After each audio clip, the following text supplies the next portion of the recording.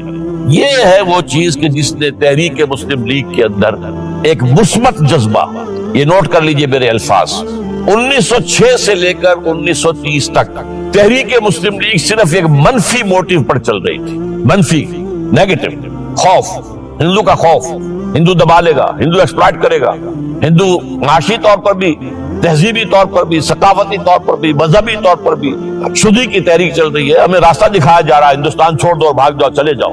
یہ سارا خوف کا عنصر تھا اور اس میں تحفظات تلاش کرنے، کوئی ایسی یقین دہانیاں کہ وہ مسلمانوں کے حالات بہتر ہو جائیں، اس کے علاوہ کوئی اور موٹیو نہیں تھا، یہ منفی موٹیو تھا۔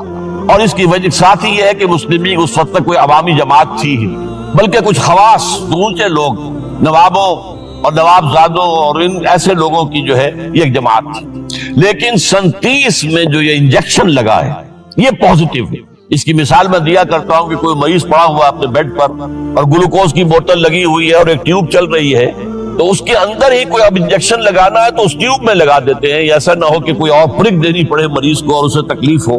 تو گویا کہ مسلم لیگ کا جو بھی وہ ایک نظام تھا اس میں ایک انجیکشن لگایا ہے علامہ اقبال نے 1930 کے خطبے میں۔ اگلی بات، اس کے بعد یہی انجیکشن علامہ اقبال نے لندن میں مسٹر محمد علی جناح کے ذہن و فکر میں لگایا ہے۔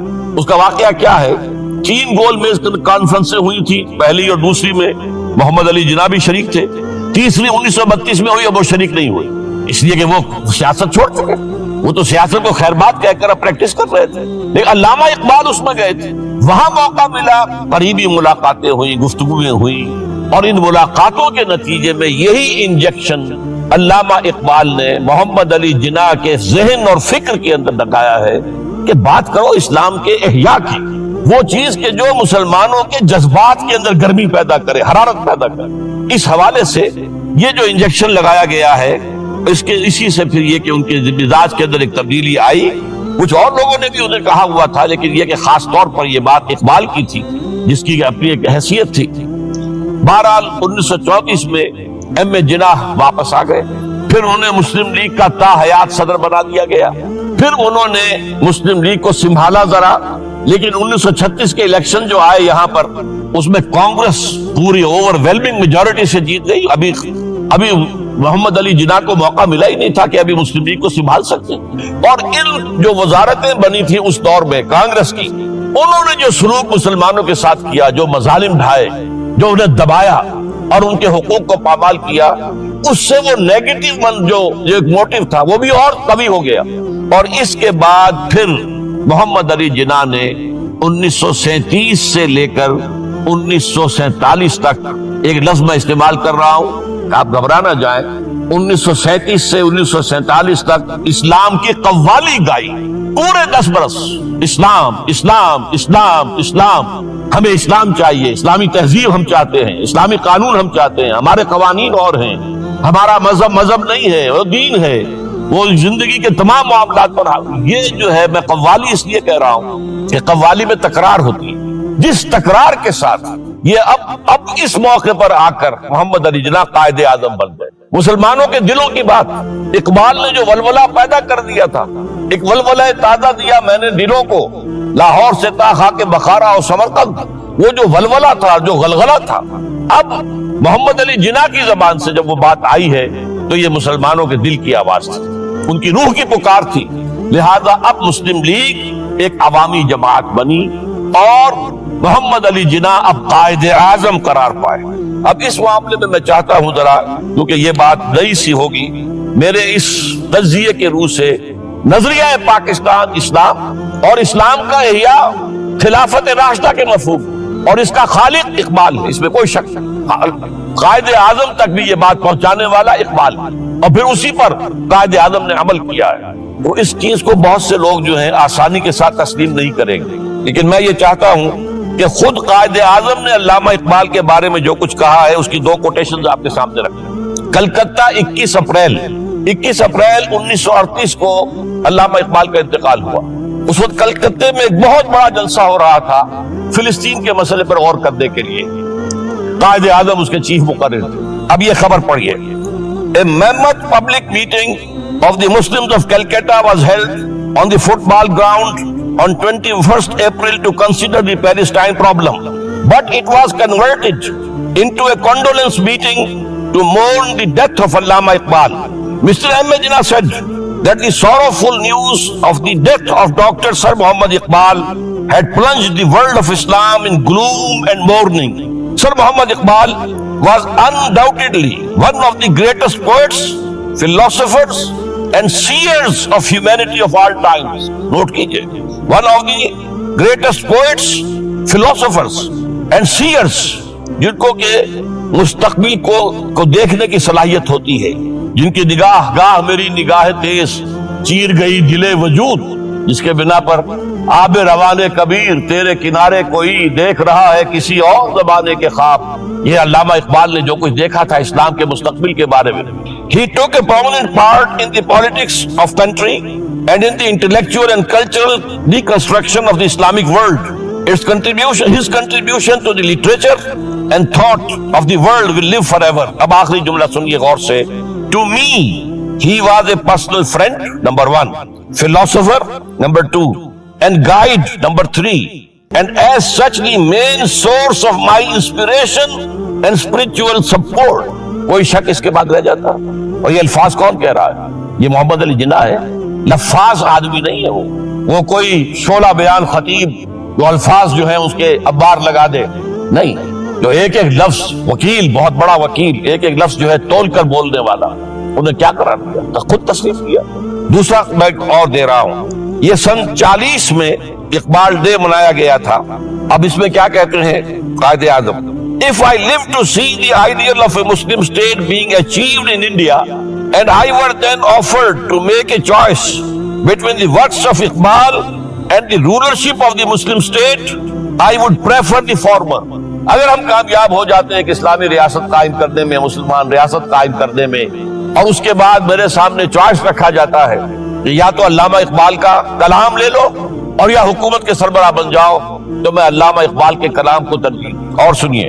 Continuing, Mr. Jinnah said that in April 1936 he thought of transforming the Muslim League, which was then only an academic institution, into a parliament of the Muslims of India. From that time to the end of his life, he continued. Iqbal stood like a rock by him. Iqbal, Mr. Jinnah said, was not only a great poet who had permanent place in the history of the world's best literature.